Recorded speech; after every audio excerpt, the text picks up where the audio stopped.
माया में ब्रह्म है, ब्रह्म में माया है, मनुष्य का शरीर नश्वर है, प्रभु का ध्यान करो. आणि लाईव्ह त्यांना प्रश्न विचारतात लोक, बाबा मेरे पीठ में बड़े दिनों से दर्द है बाबा, कुछ उपाय बताइए. बाबा तिकडून विचारतो, क्या नाम है बेटा?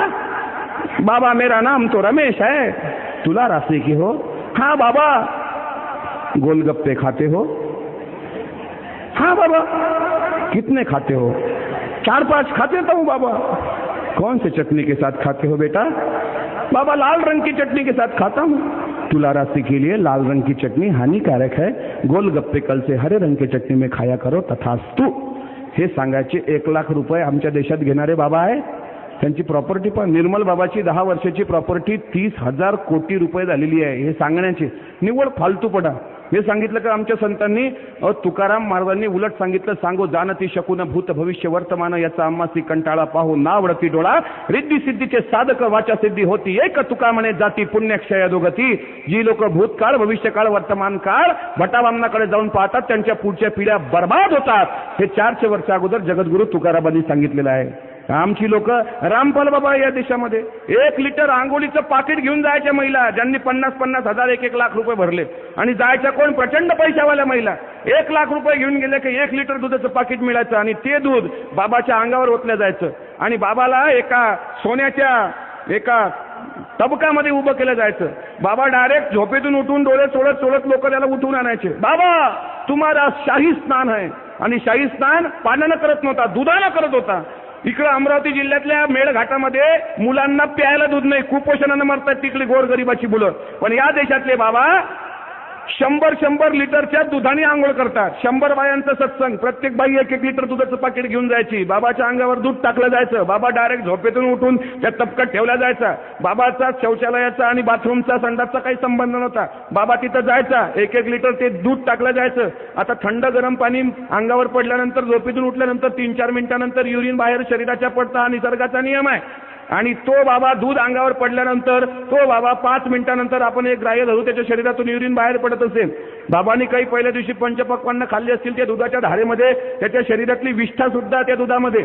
आणि जिन्नी 1-1 लाख रुपये दिले त्या बिलकुल एसीच्या त्या एखाद्या बैठकीमध्ये बसायच्या आणि त्यांना थोड्या वेळानं महाप्रसादाचा कार्यक्रम व्हायचा. बाबाला ते उचलल्या जायचं, बाबाचं अंग पुसल्या जायचं रेशमाच्या वस्त्रांनी.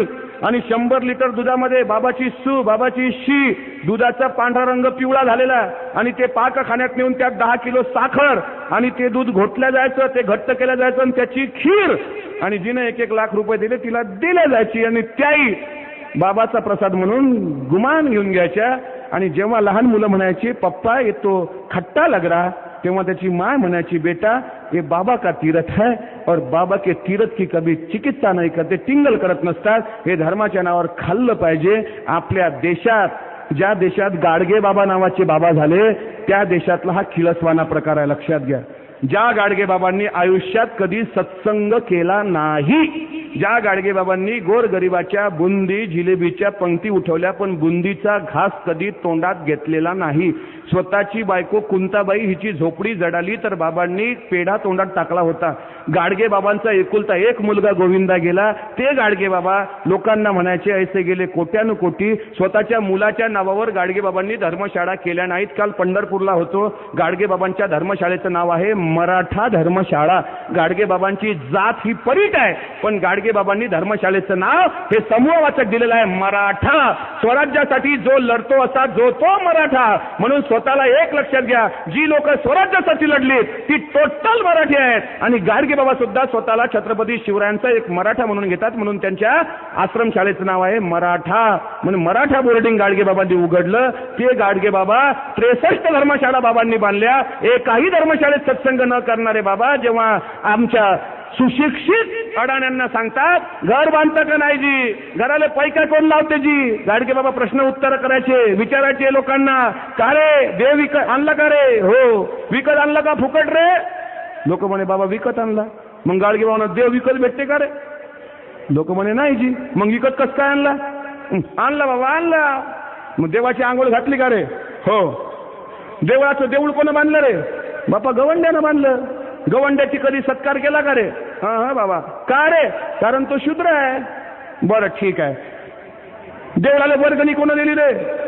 बाबा आमच्या बापानं दिली. मग त्या बापाच्या कधी पाया लागले का रे? आम्ही बापाच्या एकाच दिवशी पाया लागतो, दसऱ्याच्या दिवशी, आणि ते दुरून लागतो बाबा. बाकी बापाचा आमचा कधी कॉन्टॅक्टच होत नाही. बरं, त्या बापाचा कधी पाया लागता का? नाही. मग आता देव बसवला, देऊळ बांधलं, त्या देवळात काय केलं रे? बाबा सत्यनारायण केला. सत्यनारायणाला कोण आलतं रे? बाबा भटजी आला होता. मग गाडगे बाबा सोप्या भाषेत दणका द्यायचे, कशी एडे व्हाजी तुम्ही, ज्या बापानं घर बांधायला पैका लावला त्या बापाचा कधी सत्कार करत पाहिजे. अरे ज्या गवंड्यानं एवढे मोठे कडे तासले, एवढं मोठं मंदिर बांधलं, कळस चढवला, एवढी मोठी मूर्ती उचलून त्या ठिकाणी ठेवली, त्याचा कधी सत्कार करत नाही. आणि जो माणूस तुमच्या आमच्या कधी मरणाधरणात कामा येत नाही त्याच्या हातानं सत्यनारायण करता. एक लक्षात ठेवा, सत्यनारायण देवाची भक्ती नाही, हे भटजीची रोजगार हमी योजना आहे, हा चिवत्याचा बाजार आहे. सत्यनारायण करू नका, हे संत गाडगे बाबांनी 1956 साली सांगितलेलं आहे. आणि आमचे लोक इतके बहादर आहेत की आता 20 डिसेंबरला सत्यनारायण करतील गाडगे बाबाच्या पुण्यतिथीला. खेटरानच पूजा घ्या. काही काही लोकांनी पीएचडी केली गाडगे बाबांच्या जीवनावर, पीएचडी करणारे प्राध्यापक, आणि तेच सत्यनारायण करतात गाडगे बाबाच्या फोटो खाली. इथं वाटतं कुठंतरी आम्ही पराभूत झालेलो आहोत, आमच्या मुलांना दिशा कळलेली नाही, त्यांना कळू द्या. संभाजी महाराज हे राष्ट्रप्रेमी आहेत. दुसरा एक संभाजीराजांबद्दल एक चुकीचा गैरसमज पेरला. काही लोक म्हणतात ना, देश धर्म पर मिटने वाला शेर शिवा का छावा था, महापराक्रमी परम प्रतापी. आमच्या कोण्याही माणसाला विचारा संभाजी महाराजांबद्दल काय वाचलं? छावा नावाची कादंबरी. अरे कादंबरी आहे, कादंबरी इज नॉट हिस्ट्री. तो इतिहास होऊ शकत नाही, इतिहासाला पुरावा लागतो. जर तर हा सूर्य, हा जयद्रथ, इतिहास कादंबरी होऊ शकत नाही. छत्रपती संभाजी महाराज हे प्रेरणा पुरुष आहेत, इतिहास पुरुष आहेत, हे पुराण पुरुष नव्हे.